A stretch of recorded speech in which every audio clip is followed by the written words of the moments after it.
Orrin Hatch goes on MSNBC and runs into Andrea Mitchell.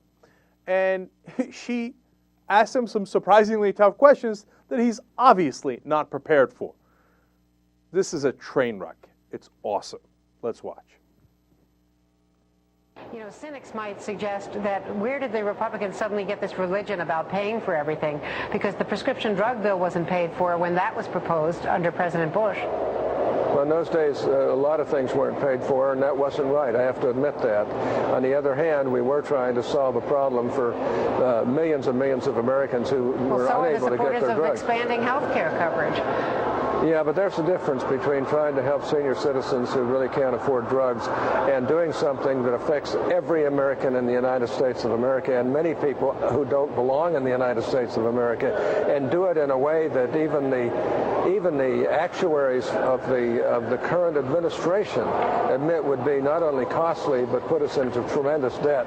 So there's a real difference between the two. On the other hand, I wish we hadn't done that in the sense of not paying for it.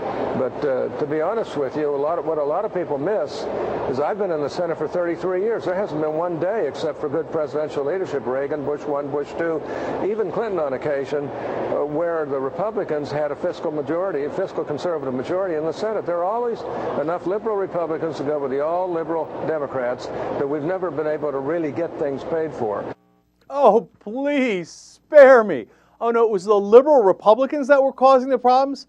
Oh, you didn't have enough of a majority and enough of an open hand with Bush and Cheney for 8 years? No, in fact, it was secretly the liberals that were running the place? And that's why you spent too much? Oh, come on, or you don't even believe that.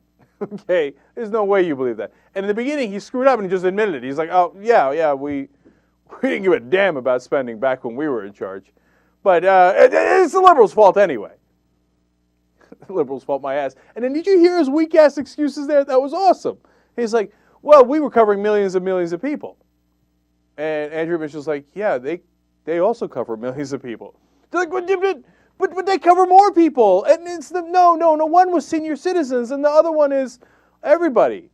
And that's why we shouldn't have paid for what we did, but we should pay for this one? It doesn't make any sense.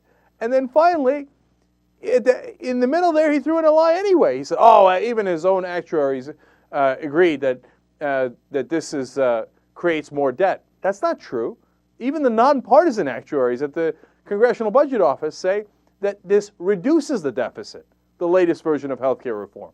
So ironically, he's against a bill that reduces the deficit under a Democrat, but he admitted right there that he was in favor of all those bills that raise the deficit under Republicans. And they pretend they're for fiscal responsibility? That's a joke, man.